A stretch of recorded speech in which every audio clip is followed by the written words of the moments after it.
Selamat pagi jemaat Tuhan. Saya percaya bahwa Anda adalah orang yang paling disayang Tuhan, sehingga kita bisa sampai di tahun ini untuk merayakan atau memperingati kenaikan Tuhan Yesus ke sorga. Saya mau bilang bahwa sebuah kejadian yang sangat dahsyat yang dilakukan oleh Yesus untuk orang percayanya. Kenapa saya bilang sangat dahsyat? Karena dia Yesus yang rela mati, tapi kubur tidak bisa menahan dia di situ. Dia mesti bangkit, kemudian 40 hari dia menampakkan diri kepada murid-muridnya. Dan setelah itu dia naik ke sorga. Alkitab bilang dia pergi untuk menyediakan tempat bagi saudara dan saya. Dan dia duduk di sebelah kanan Allah untuk menjadi pensyafaat bagi kita. Oleh karena itu betapa dahsyatnya kenaikan Tuhan. Ini satu momen yang perlu saudara dan saya peringati. Saudara dan saya ingat baik-baik bahwa kalau tidak ada kenaikan Tuhan Yesus ke sorga, maka saudara saya tidak akan pernah mendapatkan pencurahan Roh Kudus, di mana Roh penolong itu Tuhan berikan kepada kita. Nah, sebelum kita melanjutkan dengan firman Tuhan pagi ini, mari kita berdoa. Bapa, kami mengucap syukur kepada Yesus yang luar biasa, yang rela mati, kemudian bangkit dari antara orang mati, naik ke sorga, dan sekarang Engkau duduk di sebelah kanan Allah Bapa untuk menjadi pensyafaat bagi kami, mengkreasi semua yang terbaik dan Engkau curahkan bagi umat-Mu. Oleh karena itu pagi ini tidak ada hal yang lebih berarti selain kami berdoa, memuji, menyembah Tuhan. Kami meninggikan nama-Mu, kami berikan hormat kepadamu, kami berikan segala sujud sembah kami hanya kepada Engkau. Dan kami percaya hikmat Tuhan akan turun bagi kami pagi ini untuk kami memahami betapa dahsyatnya kenaikan Tuhan Yesus Kristus ke sorga. Inilah sebabnya kami memperingatinya. Inilah sebabnya kami datang dan kami menyembah Tuhan. Sebab ketika kami menyembah, nama Tuhan ditinggikan, Engkau akan menarik semua orang datang kepadamu. Terima kasih Bapa, kami siap untuk lebih dalam mempelajari kebenaran firman-Mu pagi ini di dalam nama Tuhan Yesus. Haleluya. Amin. Umat yang dikasihi Tuhan, tentunya saya berkata tidak akan ada kuasa, tidak akan ada kebangkitan jika Yesus tidak naik ke sorga. Sia-sia kebangkitan Yesus dari antara orang mati jika dia tidak menuntaskannya sampai dia naik ke sorga untuk menggenapi seluruh rencana Tuhan. Oleh karena itu saya ingin ajak saudara untuk melihat dulu Lukas pasal 24 ayat yang ke-50 hingga ayat yang ke-53. Lukas pasal 24 ayat 50 hingga 53. Lalu Yesus membawa mereka keluar kota sampai dekat Betania. Di situ ia mengangkat tangannya dan memberkati mereka. Dan ketika dia sedang memberkati mereka, ia berpisah dari mereka dan terangkat ke sorga. Mereka sujud menyembah kepadanya. Lalu mereka pulang ke Yerusalem dengan sangat sukacita. Mereka senantiasa berada di dalam bait Allah dan memuliakan Allah. Lukas 24, 50, 53 ini menjelaskan sebuah peristiwa yang terjadi di dekat Betania. Di Bukit Zaitun dia bilang Tuhan Yesus mengangkat tangan dan memberkati mereka. Ini sebuah pesan yang sangat luar biasa yang Yesus lakukan untuk murid-muridnya. Dia mengangkat tangannya dan memberkati mereka. Artinya ini kisah yang sangat spesial untuk murid Tuhan. Bahwa mereka menerima sesuatu yang datang dari tangan Tuhan yang disebut berkat. Kemudian perhatikan Alkitab bilang ketika dia sedang memberkati, dia berpisah dari mereka dan terangkat ke sorga. Respon dari murid-murid apa? Ayat yang ke-52 dia bilang mereka sujud. Mereka sujud menyembah kepada Tuhan. Mereka sujud menyembah kepadanya. Lalu mereka pulang dengan sukacita. Ada sebuah spirit baru yang memenuhi umat Tuhan, yang memenuhi murid-muridnya. Dan mereka mengambil keputusan untuk senantiasa berada di dalam bait Allah untuk memuliakan Tuhan. Saudara lihat sepanjang Yesus berjalan bersama dengan mereka, Yesus bangkit dan menampakkan diri. Murid-murid masih dalam kondisi yang belum stabil karena mereka masih takut dikejar-kejar oleh peristiwa penyaliban kemarin. Tetapi ketika sudah sampai di Bukit Zaitun, Alkitab bilang mereka menyembah Tuhan. Setelah itu mereka pulang dengan sukacita. Katakan dengan saya, pulang dengan sukacita. Saya berharap kita memperingati kenaikan Tuhan Yesus Kristus akan memenuhi kita dengan sukacita. Sehingga ketika engkau pulang, engkau akan penuh dengan sukacita. Waktu selesai kita beribadah ini, engkau penuh dengan sukacita. Kenapa? Karena Roh Allah memenuhi saudara. Berita kenaikan Tuhan Yesus itu membawa sukacita. Membawa sukacita walaupun ada perpisahan. Alkitab bilang Yesus meninggalkan mereka. Yesus berpisah dari mereka. Tapi perpisahan yang tidak meninggalkan kesedihan. Mereka bersukacita. Kemudian Alkitab bilang dasar sukacita itu membuat mereka berkeputusan. Kami mau akan selalu berada di dalam bait Allah. Adakah di hari ini saudara, ketika Roh Kudus memenuhimu, ketika kita memperingati kenaikan Tuhan Yesus, ini membuat hatimu berkobar-kobar, hatimu menyala-nyala untuk selalu berada di bait Allah, memuliakan Tuhan senantiasa, atau seperti biasa-biasa saja? Saya berdoa dan berharap ketika kita selesai memperingati kenaikan Tuhan Yesus, ayat 53 ini menjadi bagian yang ada di dalam hidup saudara. Engkau mulai menjadi rindu Tuhan luar biasa. Bait Tuhan itu menjadi sesuatu yang ada di sini. Kemudian engkau terus memuliakan Tuhan. Satu bagian firman Tuhan lagi yang mesti kita baca di peringati kenaikan Tuhan Yesus ini adalah Kisah Para Rasul pasal yang pertama, ayat 6 hingga ayat yang ke-11.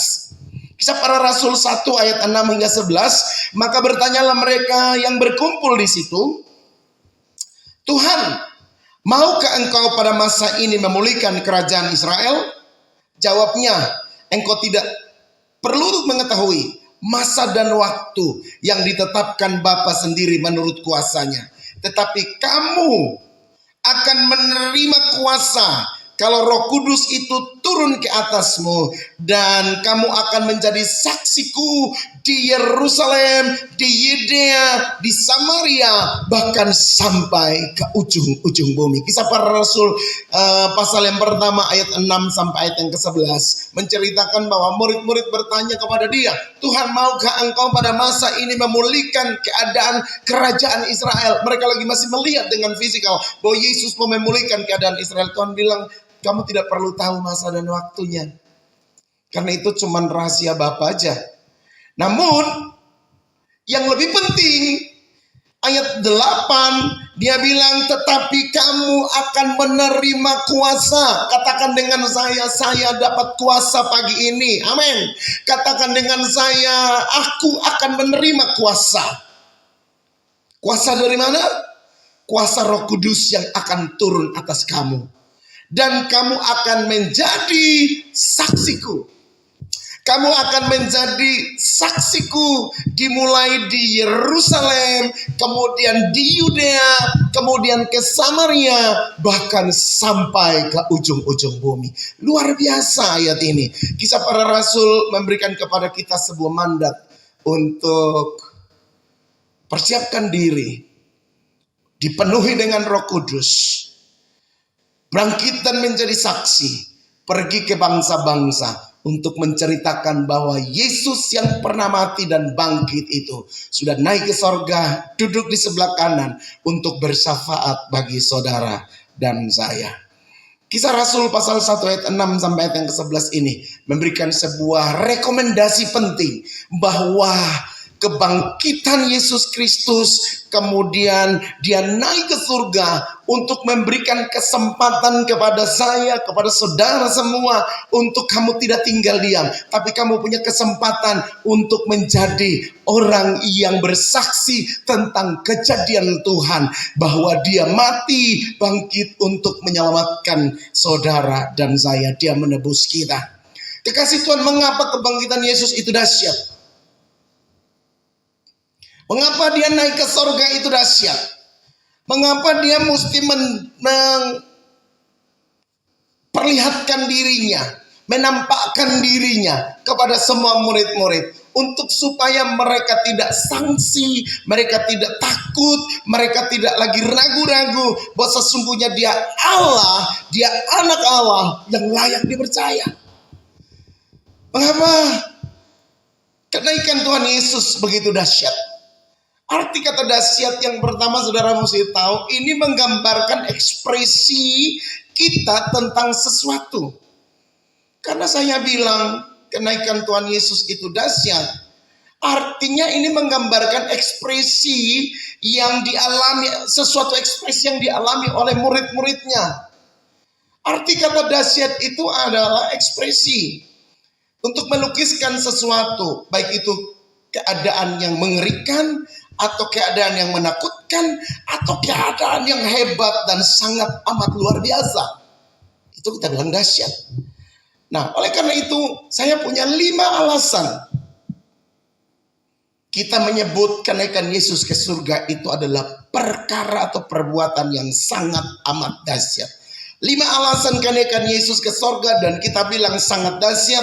Yang pertama adalah saya mau baca untuk saudara Efesus pasal 4 ayat yang ke-8. Apa kata Efesus 4 ayat yang ke-8? Itulah sebabnya, kata Nats, tatkala ia naik ke tempat tinggi, ia membawa tawanan-tawanan dan ia memberikan pemberian-pemberian kepada mereka. Saya memberikan yang pertama, Yesus mesti naik ke sorga untuk memberikan pembebasan kepada tawanan. Kenapa saya bilang kenaikan Tuhan Yesus dahsyat? Karena dia membebaskan para tawanan. Para tawanan ini adalah orang-orang yang terbelenggu, orang-orang yang terpenjara, orang-orang yang terikat, orang-orang yang tertindas. Mungkin saya mengkategorikan itu tawanan. Dengar baik saudara, Yesus naik ke sorga untuk membebaskan kita yang terikat. Tuhan naik ke sorga untuk membebaskan saudara dan saya yang terbelenggu. Dia membebaskan kita yang tertekan hari-hari ini. Bahkan dia mengangkat setiap beban yang menindas pundakmu. Itulah makna kenapa Yesus mesti naik ke sorga. Tadi di dalam Efesus pasal 4 ayat yang ke-8 dia bilang, tatkala ia naik ke tempat tinggi, dia membawa tawanan-tawanan, dia memberikan pemberian-pemberian kepada mereka. Artinya ada sebuah kelegaan, ada sebuah pembebasan. Dia mengangkat dan membawa orang-orang itu ke tempat di mana dia berada. Berapa banyak saudara yang hari-hari ini kita seperti orang yang tertawan. Mungkin kita tertawan oleh sakit penyakit, kita tertawan oleh persoalan pergumulan kita ditekan, dipenjarakan oleh problem-problem keadaan kita, sehingga kita tidak bisa bebas untuk menyembah Tuhan. Dengar, kenaikan Tuhan Yesus ke sorga membawa tawanan-tawanan dibebaskan. Kalau hari ini engkau tertawan dalam pikiranmu, engkau tertawan dalam hatimu, saya mau bilang, ini kabar baik untuk saudara. Dia akan membebaskan para tawanan. Yang setuju tepuk tangan bagi Allah kita. Haleluya. Tuhan membebaskan para tawanan. Kemudian alasan yang kedua, kenapa kita bilang kenaikan Tuhan Yesus ke surga itu dahsyat, adalah dia mau menjadi pembela bagi kita. Tepuk tangan bagi Allah kita. Yesus menjadi pembela bagi kita. Alkitab bilang siang dan malam pendakwa itu mendakwa saudara. Dia ingin untuk membuat supaya saudara tertunduk malu. Dia ingin membuat saudara tidak bisa berkutik. Bila perlu, kekristenanmu itu seperti terpenjara. Poin yang kedua, kabar baik tentang kedahsyatan kenaikan Tuhan Yesus ke sorga adalah dia mau menjadi pembela bagi saudara dan saya.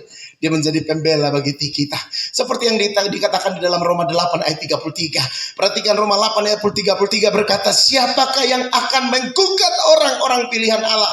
Garis bawahi kata menggugat. Siapakah yang akan menggugat orang-orang pilihan Allah? Yang membenarkan mereka. Siapakah yang akan menghukum mereka? Dengar, penggugat, pendakwa itu selalu menggugat dan mendakwa saudara. Tapi Roma 8 memberikan sebuah jawaban dan keterangan bahwa siapakah yang akan menggugat orang-orang pilihan Allah. Kalau Allah yang sudah naik ke sorga, dia telah memberikan kepada saudara dan saya sebuah harapan baru, yaitu dia akan berdiri dan membela. Kalau ada yang mendakwa saudara, karena engkau percaya kepada Yesus, engkau bersekutu dengan tubuh dan darahnya, maka Yesus akan berkata, hei pendakwa, aku membela umatku, sebab aku sudah mati bagi mereka. Saudara lihat, Tuhan membela kita habis-habisan. Dia akan berdiri dan berkata, ini umatku, jangan engkau sentuh mereka. Ini orang pilihanku, jangan engkau menggugat dia. Yesus punya kekuatan untuk membela kita di hadapan para pendakwa. Wahyu berkata, yang mendakwa saudara itu adalah si jahat. Waktu kamu mau ke gereja, iblis berbisik di hatimu, ngapain pergi gereja? Kamu kan baru tadi malam bikin dosa. Ngapain? Kamu ini kan berdosa.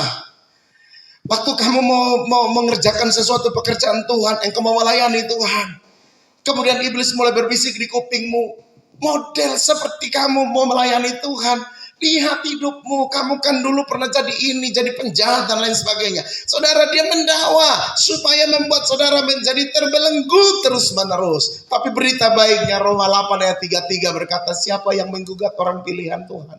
Tuhan bela kita. Tuhan bela saudara, Tuhan bela saya. Yang mau dibela Tuhan, beri tepuk tangan bagi Allah kita. Beri kemuliaan yang paling luar biasa bagi dia. Haleluya. Kemudian yang ketiga, saudara perhatikan, kenapa Tuhan mesti bela saudara dan saya? Kenapa saudara dan saya butuh pembelaan Tuhan? Yang pertama, kalau saudara ingat khotbah saya minggu lalu, Alkitab berkata di dalam Petrus bahwa iblis itu berjalan keliling seperti singa yang mengaum-ngaum, mencari siapa yang dapat ditelannya. Surat Petrus berkata iblis itu berjalan mengaum-ngaum, artinya dia tidak diam loh saudara. Dia terus berusaha menemukan orang-orang yang dapat ditelannya. Siapa itu orang yang dapat ditelan? Mereka yang tidak siap, mereka yang lemah, mereka yang tidak mampu, mereka yang tidak memiliki iman yang cukup untuk mempercayai janji Tuhan. Itu adalah orang-orang lemah, di mana menjadi sasaran empuk daripada si jahat yang karakteristiknya itu seperti singa yang berjalan keliling, mengaum-ngaum. Aumannya saja menakutkan saudara, apalagi kalau dia datang dan menerkam kita. Oleh karena itu, berita yang sangat membuat kita menjadi kuat adalah kita punya Yesus yang naik ke sorga, dan dia menjadi pembela bagi kita. Dia menjadi pembela bagi saudara dan saya yang hari ini lemah. Mungkin seperti firman Tuhan katakan, seperti domba di tengah-tengah serigala. Bahkan Alkitab bilang mungkin kamu seperti domba yang tidak bergembala, sehingga gampang untuk diterkam oleh serigala tersebut. Nah, oleh karena itu perhatikan baik-baik. Kenapa kita butuh dibela? Sebab kita ini lemah, saudara.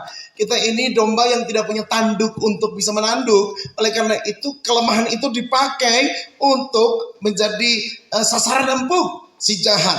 Nah, oleh karena itu dengar pesan yang luar biasa. Kenapa kedahsyatan kenaikan Tuhan Yesus ke surga itu adalah dia membela kita ketika kita diserang oleh serigala ataupun oleh singa yang mengaum-ngaum tadi. Yang ketiga, saudara perhatikan baik-baik. Kenapa Tuhan Yesus mesti naik ke sorga dan kita sebut itu sebuah kedahsyatan? Sebab dia akan memenuhi segala kebutuhan saudara. Dia memenuhi segala sesuatu. Memenuhkan segala sesuatu untuk saudara dan saya yang percaya kepada Tuhan. Efesus 4 ayat yang ke-10 berkata, ia telah turun, ia juga yang telah naik. Efesus 4 ayat yang ke-10 perhatikan, ia yang telah turun, ia juga yang telah naik, jauh lebih tinggi dari semua langit untuk memenuhkan segala sesuatu.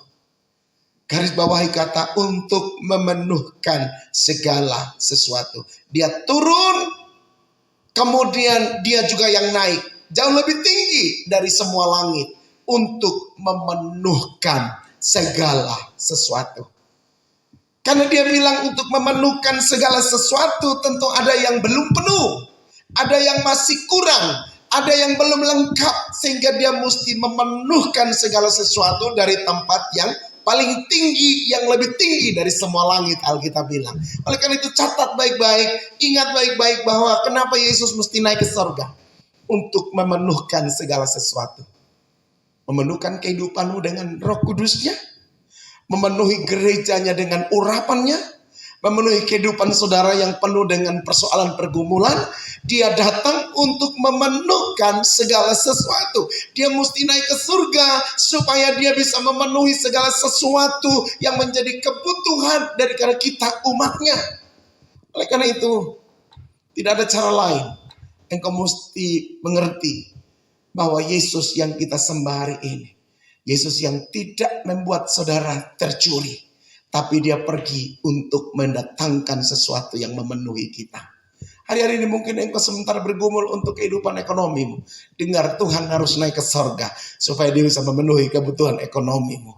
Mungkin hari-hari ini engkau sementara kehilangan sukacita, damai dan salam Allah. Dia mesti naik ke sorga supaya dia mencurahkan Roh Kudusnya, memenuhi daripada hati kita yang tadi penuh dengan pergumulan dan lain sebagainya. Oleh karena itu, yang keempat tadi saya bilang dia mesti naik ke sorga untuk supaya dia menyediakan, memenuhi segala sesuatu yang menjadi keperluan dan kebutuhanmu.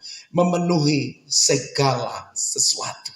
Saudara, kemudian yang keempat, Alkitab berkata, kenapa Yesus mesti naik ke sorga? Dan kita sebut kenaikannya itu begitu dahsyat. Yang keempat, Alkitab berkata dia ke sana bukan supaya untuk santai-santai. Tetapi Yohanes 14 berkata dia pergi ke sana untuk menyediakan tempat bagi saudara dan saya. Bukankah dunia ini cuma daerah perantauan, tempat kita merantau saja.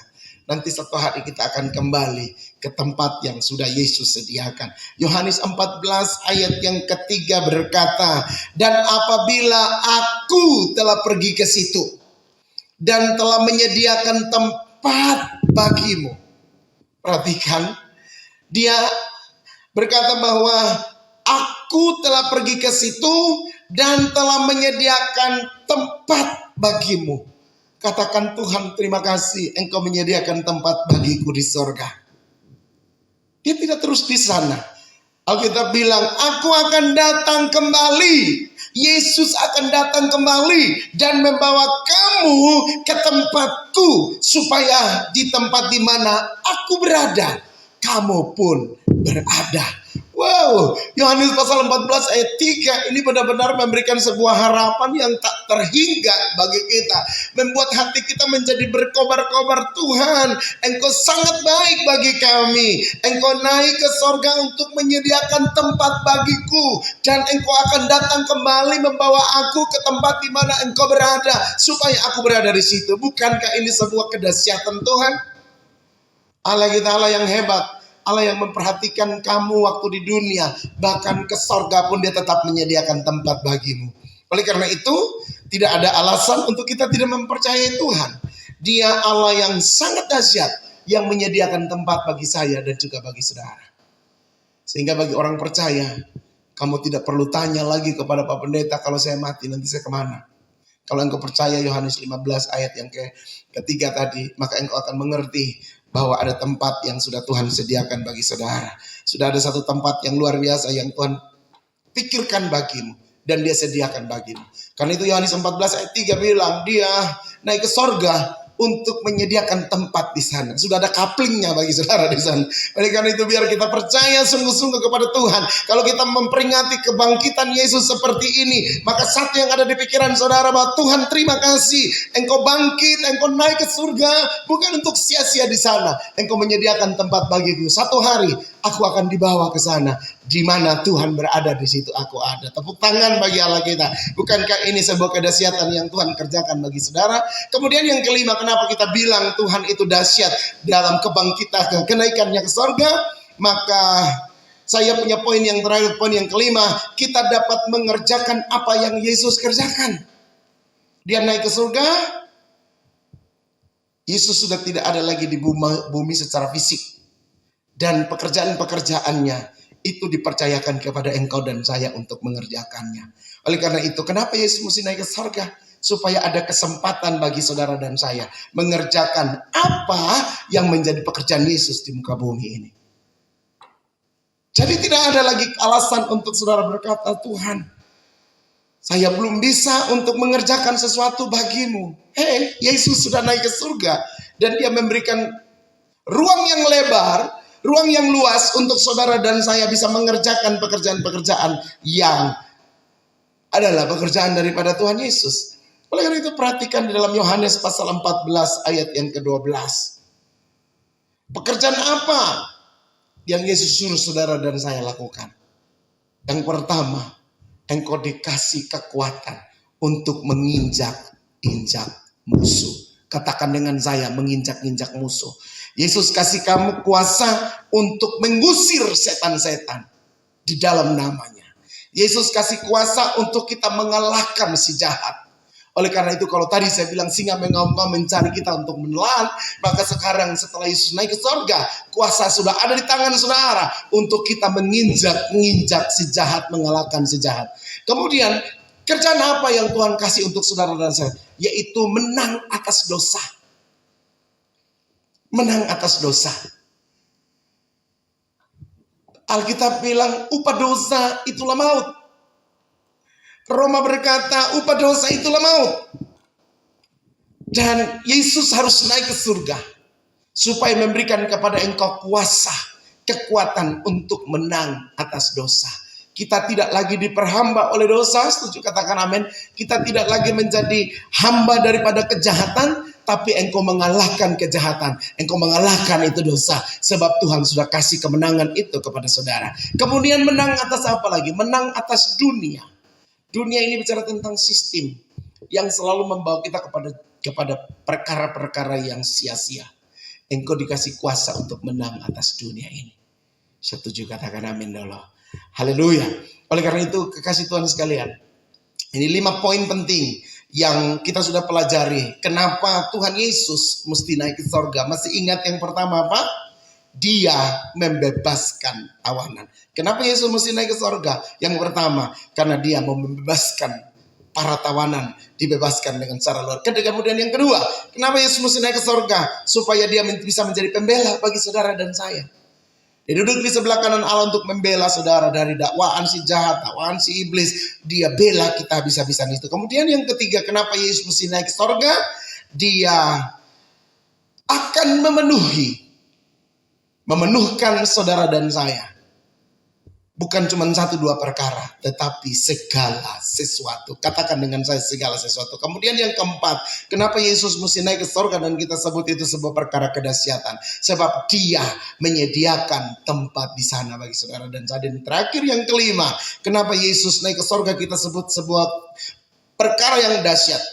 Supaya saudara dan saya dapat kesempatan bisa mengerjakan perkara-perkara, hal-hal, pekerjaan yang Yesus pernah kerjakan.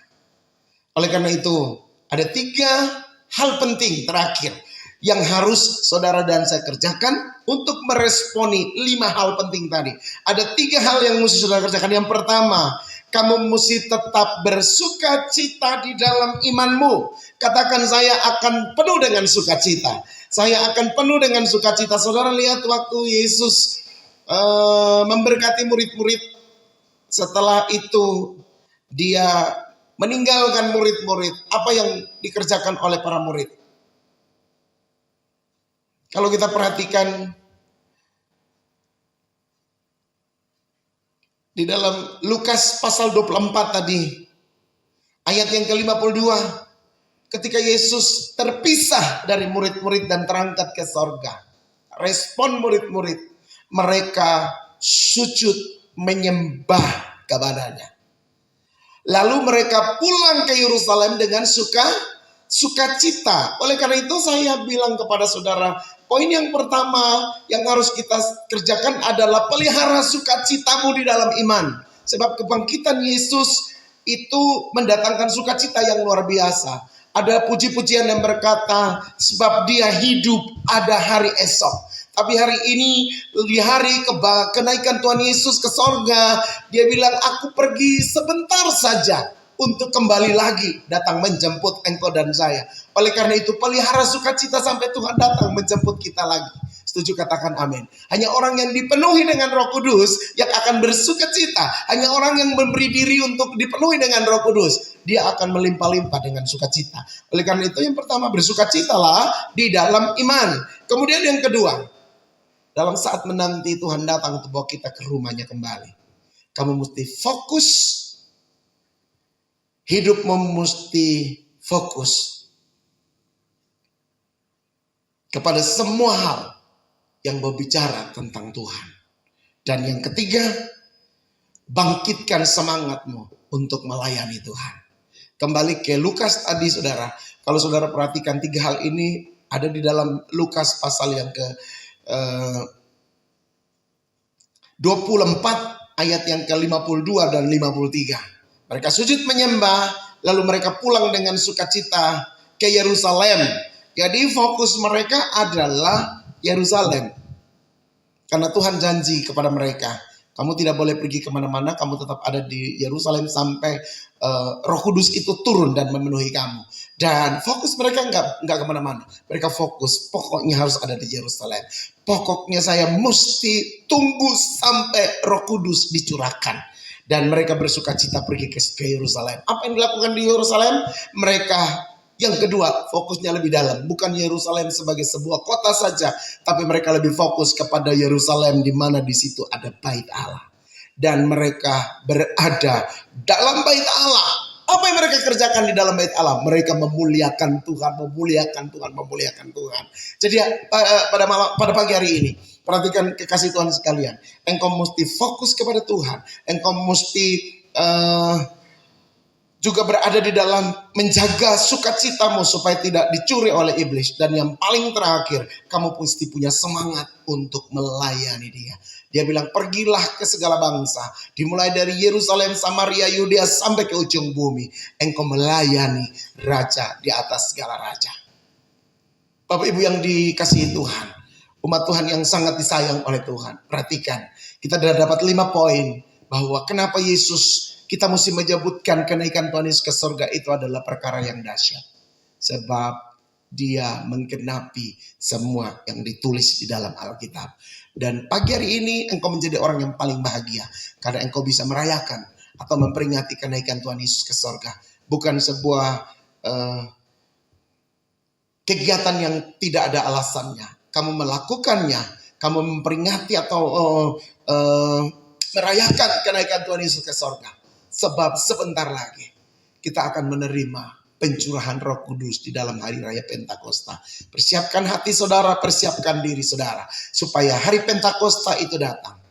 Engkau akan mengalami yang namanya renewal anointing. Engkau akan diperbaharui di dalam pengurapan lagi. Engkau akan menerima new anointing. Engkau akan menerima urapan yang baru. Engkau akan bersuka cita karena dipenuhi dengan kuasa yang dari tempat tinggi. Oleh karena itu, peringatan akan kenaikan Tuhan Yesus ke sorga mengingatkan kita bahwa sebentar lagi Roh Kudus akan dicurahkan dalam gerejanya untuk bangkit dengan kekuatan dari Tuhan.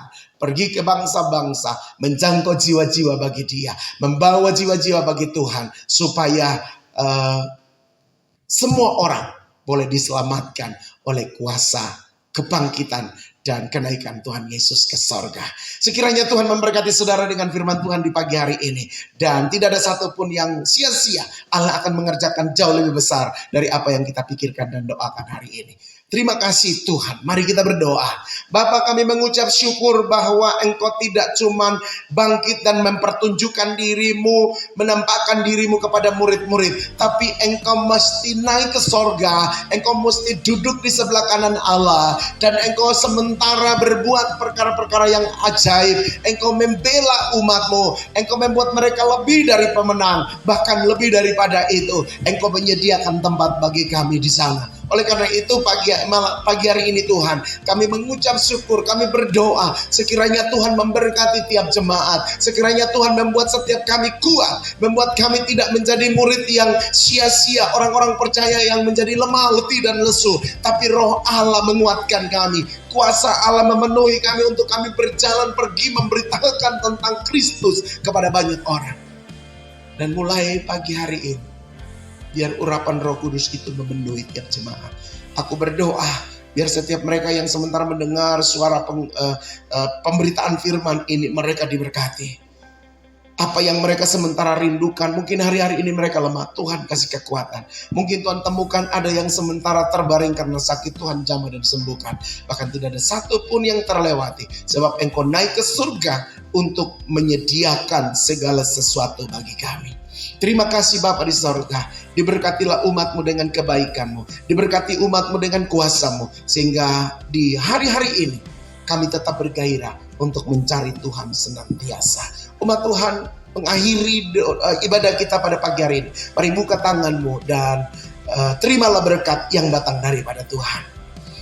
Bapakku, lepaskan dan meminta kuasa Roh Kudus-Mu dicurahkan atas setiap jemaat-Mu. Di rumah-rumah mereka masing-masing, Tuhan, Engkau menaruh tangan-Mu di atas kehidupan tiap-tiap keluarga. Engkau memberkati mereka dengan berkat-Mu yang terbaik.